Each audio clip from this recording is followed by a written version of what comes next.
मैंने नादिर अली से, ये जो मशहूर प्रैंकर है ना, ये मुझसे मिलने के लिए आए। समोसे हमने खिलाए इनको, बड़े अच्छे माशाल्लाह, बड़े अच्छे आदमी हैं। मैं तो इनकी कभी कभार प्रैंक देखता भी हूँ, पहले तो बहुत देखता था, अब टाइम कम है क्योंकि इसमें बेहयाई नहीं होती, तो इंसान देख ले एंटरटेन। मैंने को बताया मैं तो फैमिली के साथ बैठ के कभी कभार देखता हूँ आपके जो प्रैंक है ना, ख़ासतौर पे वो जो कसाई वाला 3 कुत्ते गिरा दे वो बड़ा मज़ा आया था उसमें। एक बंदा गया ना कसाई बन के, यार 1 किलो गोश्त चाहिए, कहते हैं आप 2 कुत्ते गिरा दें, वो बड़ा मज़ा आया था। थोड़ी सी तफरी पर गवर्नमेंट की तरफ से कोई पाबंदी नहीं है, कोई इसमें दिमाग फ्रेश होता है इससे। तो अच्छी बात ये है कि बेहयाई नहीं होती। इंडियन प्रैंक देखो तो हर दूसरा प्रैंक में एक अजीब, उनके सब नहीं ऐसे होते, अच्छे वहाँ भी होते हैं, लेकिन ज़्यादातर वहाँ तो वो समझते हैं कि अगर औरत को कपड़े पहना के कोई काम कर दो तो वो वायरल होगा ही नहीं। उनका ख्याल है, उनका अपना सोच होती है। तो मैंने नादिर अली से कहा, उनका प्रोग्राम था इंजीनियर के पास जाने का। अब 4-5 महीने इस वाक़े को गुजर गए, अब मैं सुना रहा हूँ ये आपको किस्सा। तो वो बहुत दिफा कर रहे थे, भाई इंजीनियर ने ये कहा, आपने इमाम हुसैन की शादियाँ इतनी सारी करा दी। मुझे कहने लगे आपने इमाम हसन के बारे में ये कहा कि उन्होंने इतनी सारी शादियाँ की हैं। मैंने कहा ये मैंने नहीं कहा, ये मुहद्दिसीन ने कहा है, और हदीस का मैं रेफरेंस भी देने के लिए तैयार हूँ।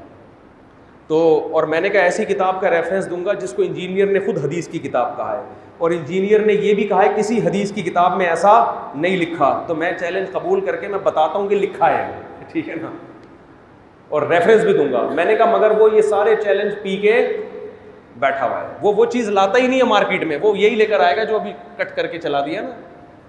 तो फिर कहने लगे मैं अगर आपकी इंजीनियर के साथ एक मीटिंग करा दूं। मैंने कहा मोस्ट वेलकम, ये तो हमारी बचपन की ख्वाहिश है। इंजीनियर साहब ऐसी बातों का जवाब देते हैं कि मुनाजरों से कुछ नहीं होता। मैं कब मुनाजरा कर रहा हूँ, मैं आपसे, वो जो प्रोफेशनल मुनाजिर होते हैं मैं वो हूँ ही नहीं। मैं तो आपसे मोहब्बत से बैठ के लाइव कैमरे पे बात करूंगा, और चलो डिबेट भी नहीं। जैसे आपकी मजलिस में हर एक को सवाल पढ़ने की इजाज़त है, तो मुझे भी परमिशन होनी चाहिए कि मैं भी सवाल पढ़ूँ। ये तो मुनाजरा ही नहीं हुआ ना। जैसे वो सवाल पढ़ने वाले कहते हैं इंजीनियर साहब, कराची से एक देवबंदी मुफ्ती तारिक मसूद ने ये कहा है, आप क्या कहते हैं? सवाल भी आपका और जवाब भी आपका। तो वो देवबंदी मुफ्ती खुद हवा में उड़ के आएगा जहाज़ में, वो खुद सवाल लिख के लाएगा कि कराची से मैं मुफ्ती तारिक मसूद, जिसको आप देवबंदी कहते हैं, मैंने तो अपने नाम के साथ कभी देवबंदी नहीं लगाया, लेकिन आपको शौक है देवबंदी बरेलवी को प्रमोट करने का, इन नामों को। वो आ गया इंजीनियर साहब, वो आ गया।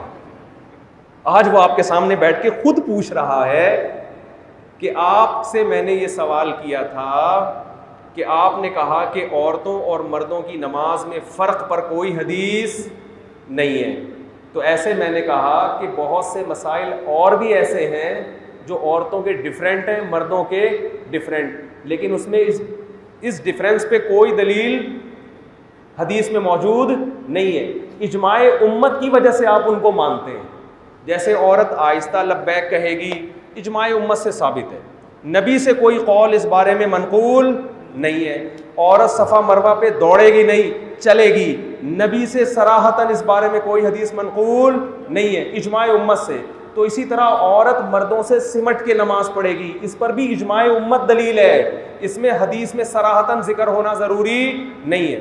तो मैं मुफ्ती तारिक मसूद देवबंदी हनफी बनफ्से नफीस आपकी खिदमत में अक़दस में ये अर्ज़ कर रहा हूँ कि इसका जो जवाब आपने दिया ना क्लिप में, वो जवाब आपका दुरुस्त नहीं है, इसलिए कि उसमें आपने अब्दुल्ला बिन उमर का हवाला दिया कि उनका कौल है कि लब्बैक औरत आहिस्ता कहेगी, और जो कौल पेश किया वो भी सनद ज़ईफ़ है, इब्ने जुरैज मुदल्लिस। एक तो नबी का कौल पेश नहीं किया, सहाबी का, दूसरा वो भी ज़ईफ़ सनद से, और उसमें आपने हम पे इतना कीचड़ उछाला कि ये लोग हदीसें ज़ईफ़ पेश करते हैं, इनको सही हदीसों का पता ही नहीं है।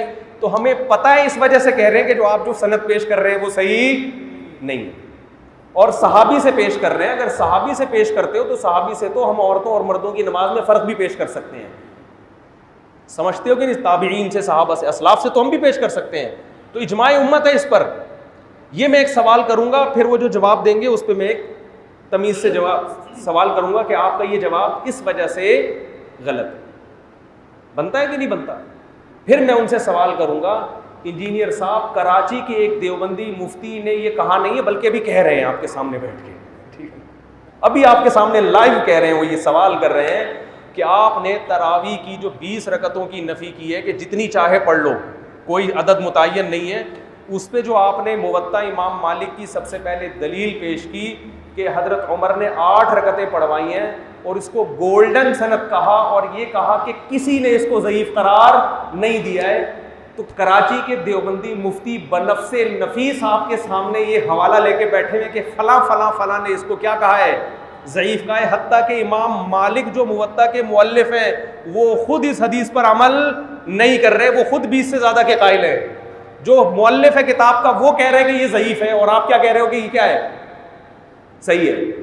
इस तरह के सैकड़ों सवालात हैं। आपने हज़रत मुआविया पे जो ये इल्ज़ाम लगाया, फला किताब फला सफ़ा नंबर पे, आपने उस हदीस के तर्जमे में क्या की है, बोलो, गड़बड़ की है। ये आप ही का हवाला है, ये आपका तर्जमा है, ये आपका क्लिप है।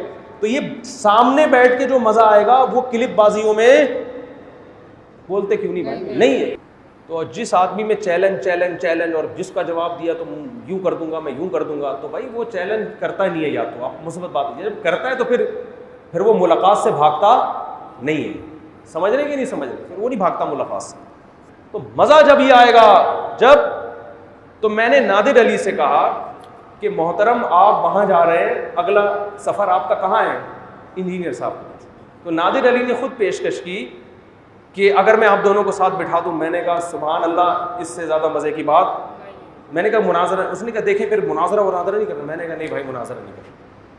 यहाँ तक फिर नादिर अली ने कहा नहीं, आपको सवाल पूछने की भी इजाज़त नहीं है, ना वो सवाल पूछेगा ना आप, सिर्फ मोहब्बत से एक मीटिंग हो जाएगी आपको। मैंने कहा अव्वल तो ये कि फ़ायदा नहीं हुआ ना, लेकिन मैंने कहा चलो पहली मीटिंग मोहब्बतबाजी, अगली में क्या कर लेंगे, अगले में हम सवाल पूछ लेंगे। चलो पहली दफ़ा इस पे तो आमादा हो जाओ। फिर कहने लगे आपकी तरफ से गारंटी है। मैंने कहा मेरी तरफ से गारंटी है कि ना मैं बहस करूँगा, ना मैं कोई सवाल पूछूंगा। पहली मीटिंग हमारी समोसे का तबादला होगा आपसे। तो ये मेरे अल्फाज थे कि नादिर अली साहब, जितने समोसे मैंने आपको खिलाए हैं, इससे डबल मैं किसको खिलाऊंगा, इंजीनियर साहब को खिलाऊंगा। मैंने कहा ये नफरत ख़त्म हो, बैठ के आराम से तमीज़ से, भाई कोई इश्काल है तो आराम से करो, बैठ के आराम से बात करो। ये क्या तमाशा मिचाया है यार तुमने। तो नादिर अली इसका गवाह है और उन्होंने कहा सिक्योरिटी का मसला है। मैंने कहा रिटर्न टिकट मैं दे रहा हूं झेलम से कराची का, जहाज का, और कराची एयरपोर्ट से मेरे स्टूडियो तक की सिक्योरिटी भी किसके जिम्मे है, बोलो। मैंने कहा मेरे गार्ड, इस दौरान किसके गार्ड होंगे। मैंने कहा पूरी जिम्मेदारी रिकॉर्ड करवाऊंगा कि इस दौरान इंजीनियर को कुछ हुआ तो जिम्मेदार कौन होगा, मैं हूँगा। उन्होंने कहा नहीं नहीं नहीं। मैंने कहा चलो फिर मैं चला जाता हूँ। वो वहीं रहे, मैं जा रहा हूँ, सिर्फ समोसे खिला के आऊँगा और कोई बात। उस नादिर अली साहब के इस बात को 3-4 महीने हो चुके हैं। वो गए, मैंने फिर फ़ोन किया नादिर अली को पिछले महीने। मैंने कहा भाई क्या बना, वो आप मीटिंग करवा रहे थे, कह रहे कि नहीं वो नहीं आ सकते। मैंने कहा चलो मैं जाता हूँ यार। उन्होंने कहा अच्छा मैं पूछ के बताता हूँ। अब भी महीना गुजर गया,